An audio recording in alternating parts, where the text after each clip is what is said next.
When an architect designs their own home, it's an opportunity to try things that clients may not be brave enough to consider. For Leah Altini, it was a chance to create a bold statement in modernist design and the principles of minimalism. The main concept of minimalism is capturing light. That's very important to me as an architect. And I think the light, the quality of light where we live is astounding. It's so bright and it's very easy to manipulate. So you could choose surfaces. We've chosen surfaces, some that are highly polished to reflect the light. The concrete is a very matte surface, so it tends to absorb the light. So all the highly polished surfaces we've used in the foreground then are offset by this very matte, dark, cool looking surface of the concrete.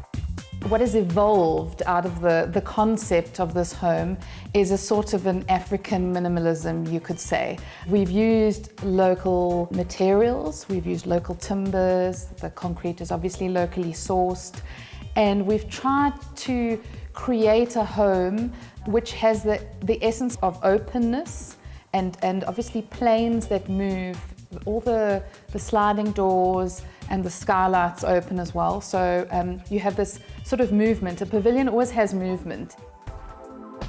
The concept of a pavilion or garden room takes the idea of indoor-outdoor living to the extreme, with the entire north-facing facade of the home opening out to the garden and taking full advantage of available light.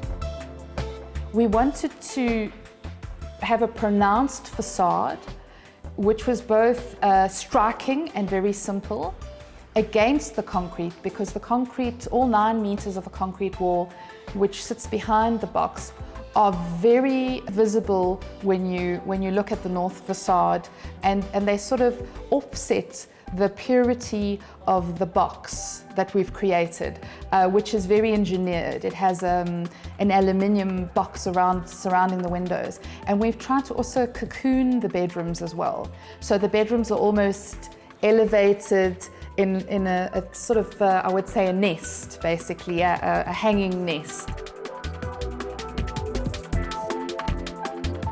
To counter this, a precast wall of self-compacting concrete forms the south facade of the home and grounds the structure. The natural color and texture of the concrete also helps to counter the clean, smooth textures of the interior finishes. Well, we've used a very limited palette of materials. I would say we've used 3 basic elements. We've used the white, which is a glossy white. We've used timber and we've used concrete. The concrete always remains a separate element in the background, yet it's integrated in various layers. So we've tried to mimic also some of the concrete and some of the furnishings as well. And it allows us to use these glossy surfaces quite liberally, because it tends to absorb all the lights. In the bathrooms on the first floor, the concrete again becomes a natural, imperfect element to contrast the polished glass and porcelain surfaces. The bathrooms are very similar to the living area, where we've used very shiny and glossy surfaces. And I think having the concrete in the background as well, in the bathrooms, allows us to play with a very clean and minimal palette, material-wise. So you'll have a very subtly raised tile which picks up on the changes of light within the bathrooms. The bathrooms do have high-level windows and skylights, so you get quite a bit of shadow play on the surfaces. And then what we've done is also the light bouncing off the glossy surfaces is absorbed in the bathrooms as well, so it doesn't feel like you're in this echoing chamber. It really does soften the space. To break the stark concrete wall on the exterior, Leah has punctured the expanse with horizontal windows, which allow glimpses into the house from outside and also allow glimpses from the inside out to the man-made forest. The south side is also the boundary between the neighbour and our residence.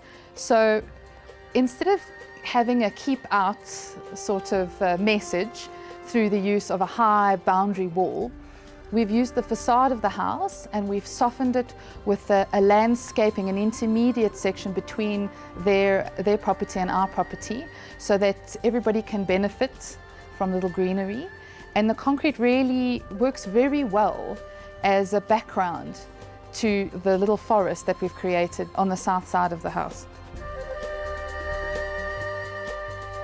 This home is a great example of the use of sleek, modern lines and clean finishes to create a fresh, sophisticated space, which is as comfortable to live in as it is pleasing on the eye.